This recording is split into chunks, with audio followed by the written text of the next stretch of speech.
ونصلي ونسلم على رسوله الكريم. يا أيها المسلمون صلوا وسلموا تسليما على نبي الكريم كثيرا. لأن الله قال في المزيد فرقانه الحميد مخبرا واميرا إن الله وملائكته يصلون على النبي يا أيها الذين آمنوا صلوا عليه وسلموا تسليما. صل على سيدنا مولانا محمد وعلى آل سيدنا مولانا محمد. আমরা এই মাহফিলে বসেছি,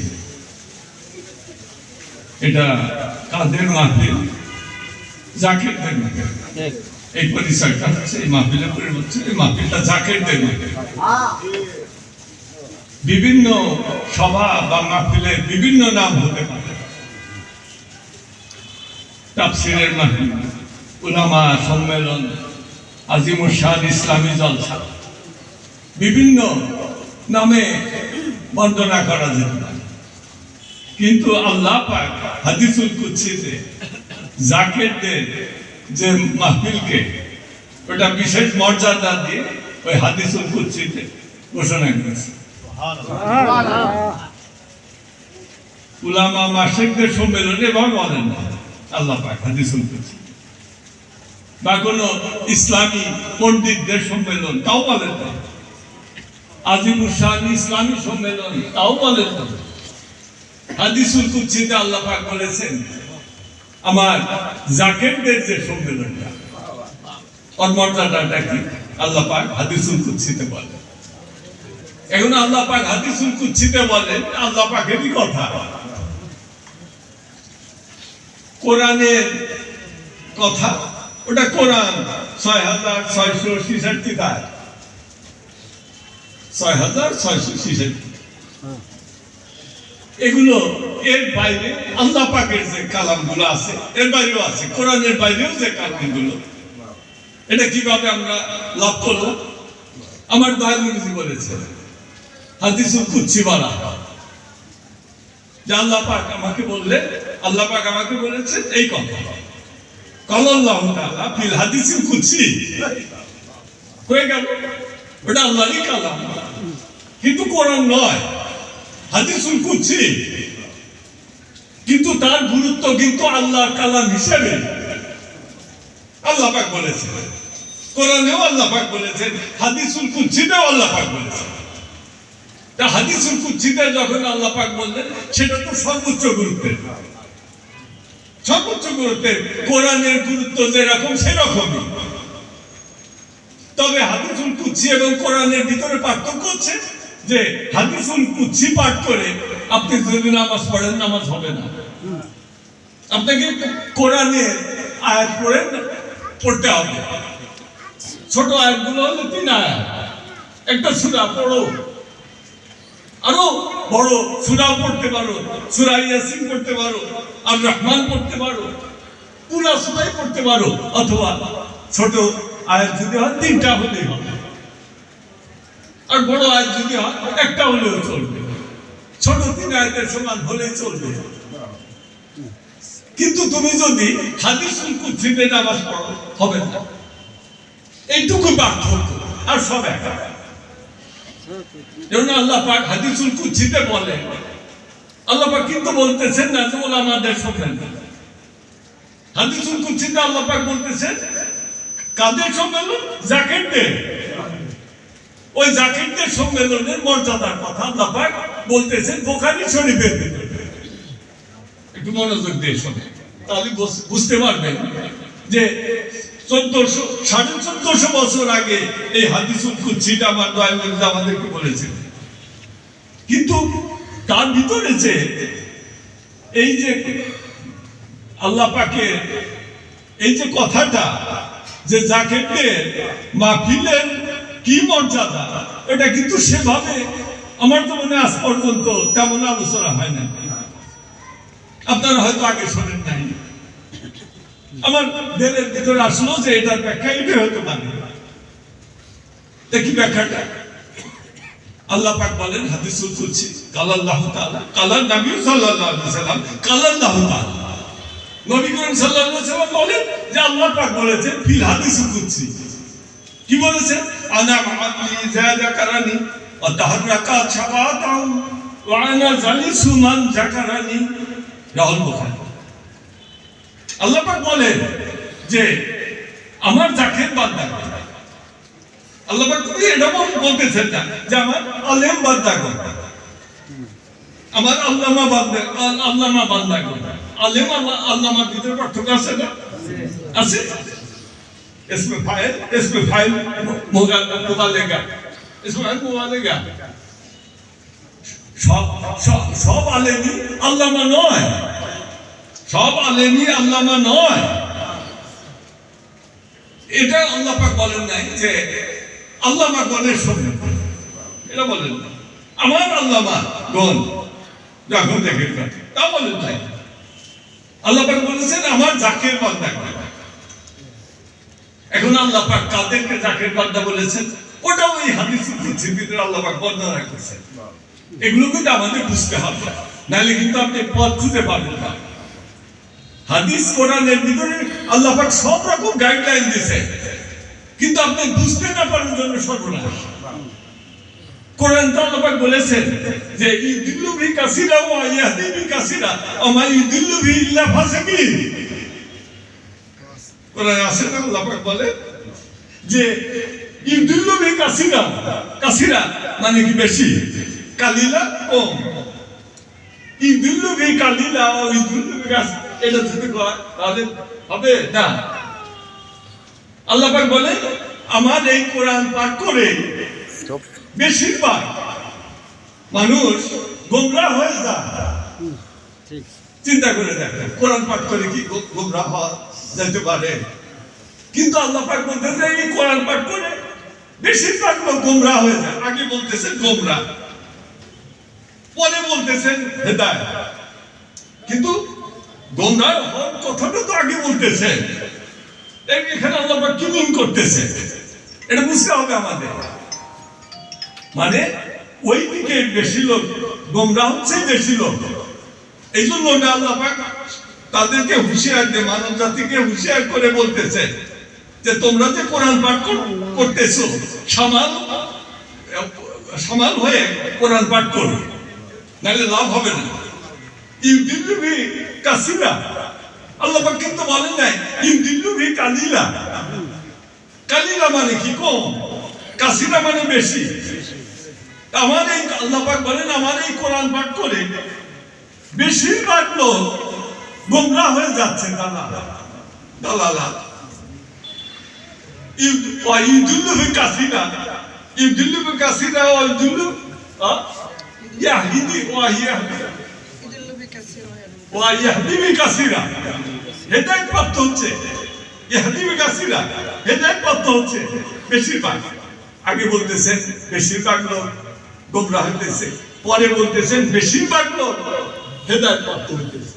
কিন্তু আগে তো বলতেছেন গোমরাহর কথা। কোরআন পাঠ করে বেশিরভাগ লোক গোমরাহ হয়ে যাচ্ছে, আবার এই কোরআন পাঠ করে বেশিরভাগ লোক হেদায়েত প্রাপ্ত হচ্ছে। পরেরটা শুনে মনে আমরা শক্তি পেলাম যে আল্লাহ পাক হেদায়েতের কথা বলছেন কোরআন পাঠ করে। আমায়ুদুল্লু বিল্লাহ ফাসিকিন। কিন্তু এই কোরআন পাঠ করে যারা গোমরাহ হয়, আল্লাহ বলেন আমার বান্দাদের ভিতরে যারা ফাসিক তারা ব্যতীত গোমরাহ হয় না।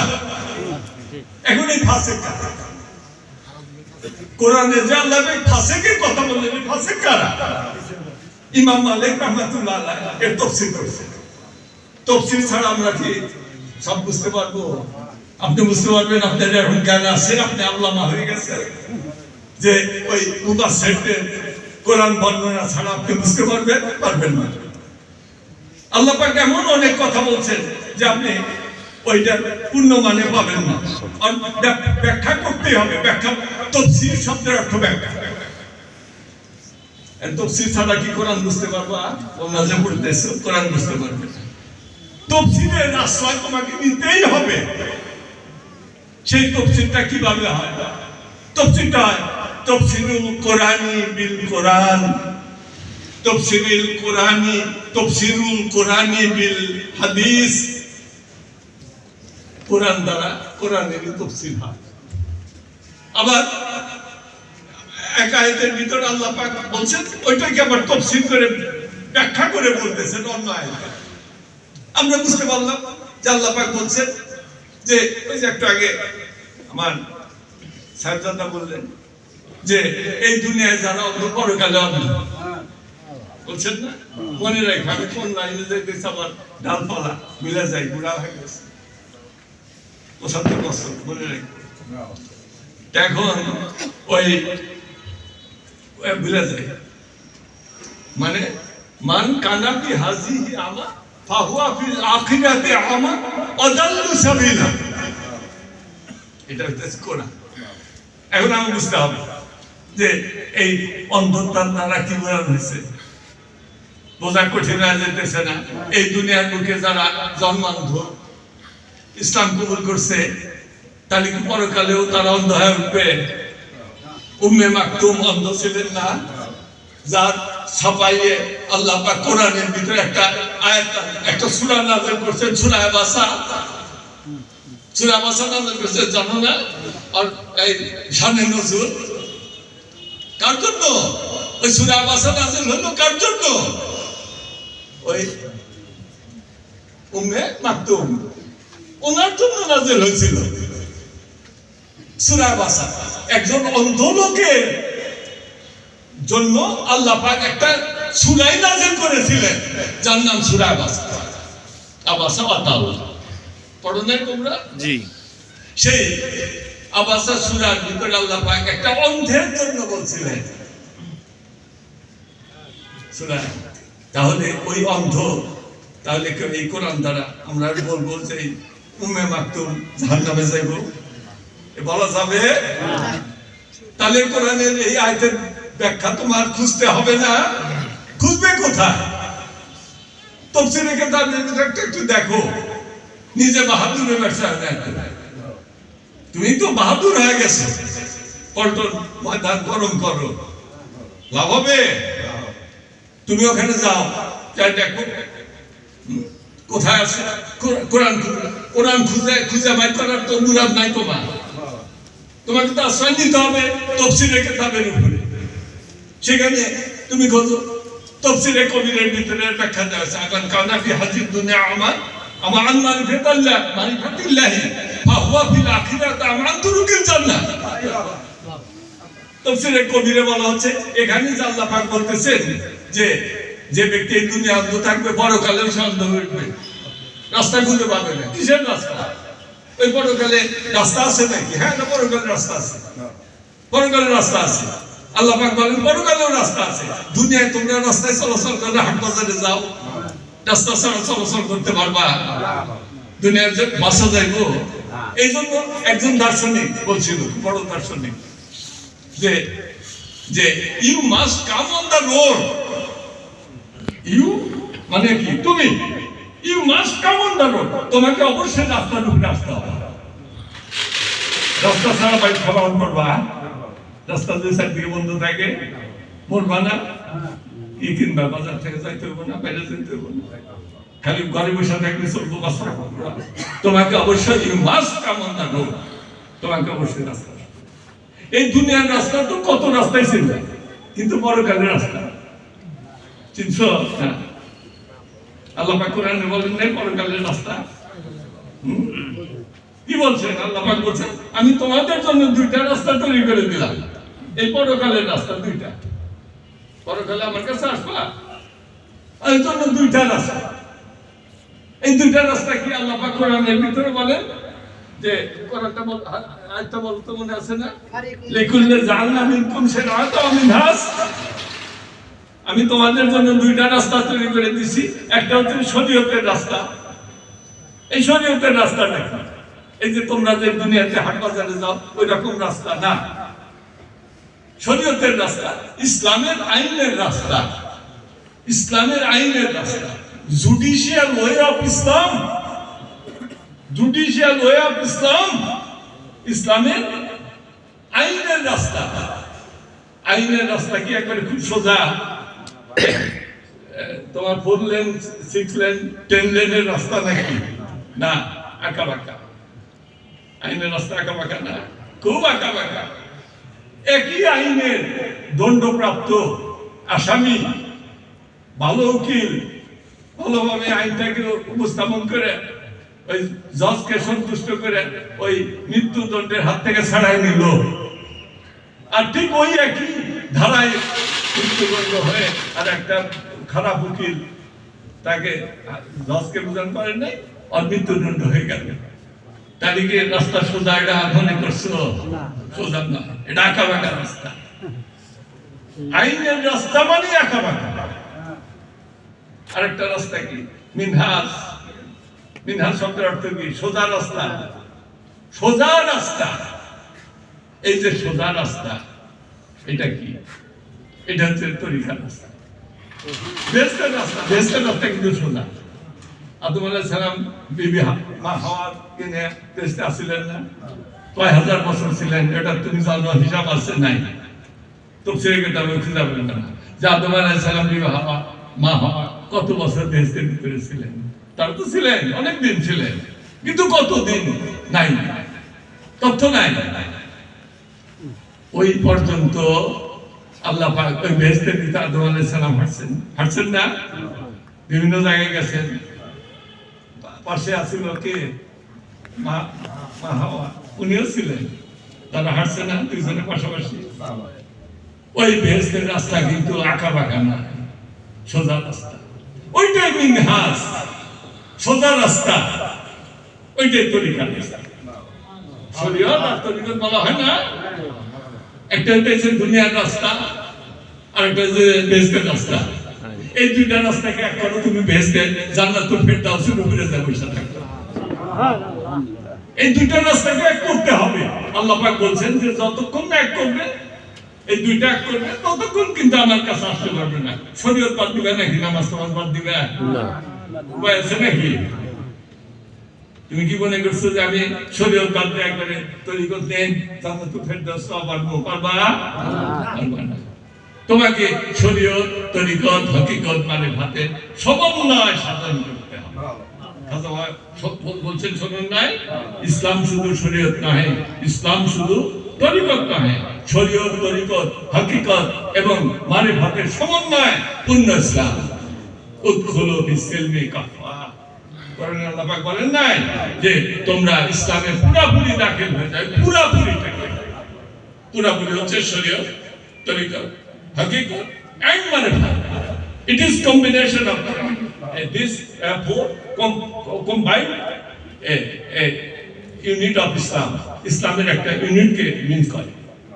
তুমি এভাবে যদি ব্যাখ্যাগুলো নাও না, এখন হচ্ছে এই যে আমি বললাম যে এই কোরআনে আল্লাহ পাক বলছেন মান কানা ফি হাজিয়ামা, মান কানা ফি হাজিয়ামা ফাহুয়া ফিল আখিরাতি আদাল্লু সাবিলা। যে ব্যক্তি দুনিয়ার তাকে মনে করে তাফসীরে কিতাবে দেখা, এন্ড তাফসীরে কিতাব কোন সাপোর্টে এটা বলে যে এই আল্লাহ পাক বলছেন যে ব্যক্তি এই দুনিয়া থেকে অন্ধ হবে, তার তাফসীরে কবিরে বলা হচ্ছে মান কানা ফি হাজিদ দুনিয়া আমা আন মারিফাতিল্লাহ। যে ব্যক্তি দুনিয়া আল্লাহর মারিফাতের অন্ধ থাকবে সেই পরকালে অন্ধ হয়ে উঠবে, বেহেশতের রাস্তা খুঁজে পাবে না। তাহলে এটা কোথা থেকে পেলে? তাফসীরে কিতাবের মুসান্নিফ, এত বড় মুসান্নিফ, তাফসীরে কবিরের মুসান্নিফের নাম শোনা নাই? ইমাম ফখরে রাজি। উনি কোথা থেকে পেলে? কোরআন থেকে পাইছে। কোরআনে অন্য জায়গায় অন্য আয়াতের ভিতরে আছে। তাহলে এটা কি ভাবে এটাকে বলবে কিভাবে যে তাফসীরুল কোরআনি বিল কোরআন, কোরআন দ্বারাই কোরআনের তাফসীর হয়ে গেছে। এজন্য আমাকে হাদিস খুঁজতে হয় না। সেটা কি? আল্লাহ পাক কোরআনে অন্যত্র বলেন ফাইন্না আল্লাহ তামাল আফসাদ ওয়ালাকিন তামাল কুলুবুল লাতি ফিস সুদূর।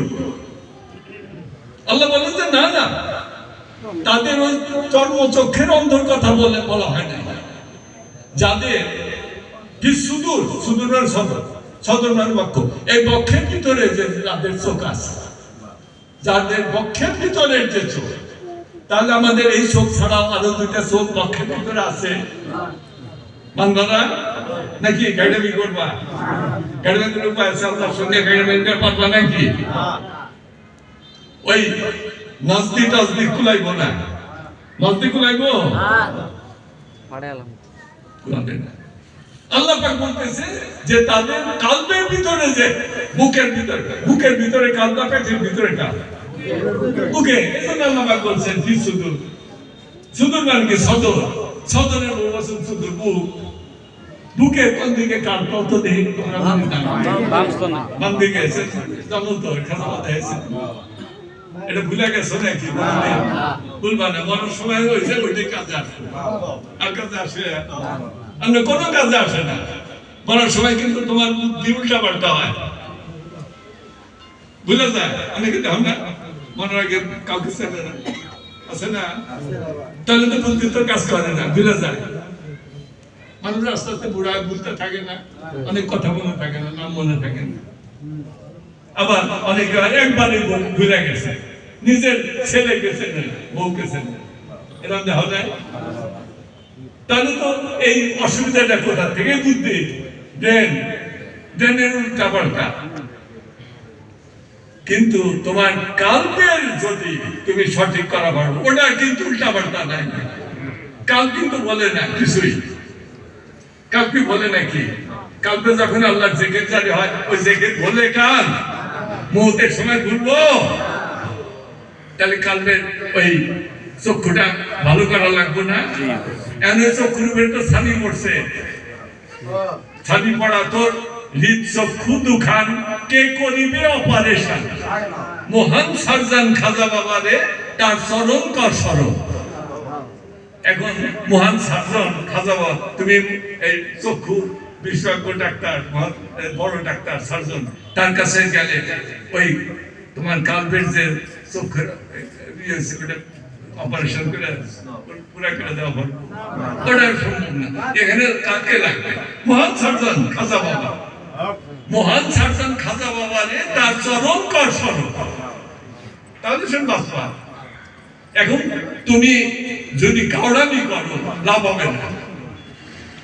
কোরআন এবং আল্লাহর যে ডাইরেকশন, এটার বিরুদ্ধে গাইডামি করে লাভ হবে না। তুমি এত বড় বাহাদুর হয়ে যাও নাই যে তুমি নিজেই সব করে ফেলবে। তুমি কিন্তু একবারে চূড়ান্ত হিসাবে কিন্তু বান্দা, গোলাম, দাস, প্রভুর হুকুম মানতেই হবে। এখন দরুদ পড়ো, আল্লাহুম্মা সাল্লি